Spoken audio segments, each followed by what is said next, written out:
core business is obviously not finished material. It's either raw material or pre-finished material, meaning all the elements that we sell to companies that then makes, doors, windows frame, kitchen cabinet, furniture, everything you can think made out of wood.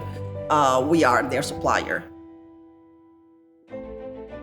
The vision of the group has always been to respect nature.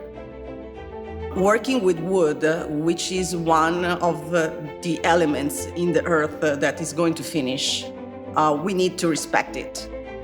For each tree that we're going to cut, we plant 2 more. We cannot just cut trees and work with it, and tomorrow, if there is no more wood, we will think about it. We need to think ahead.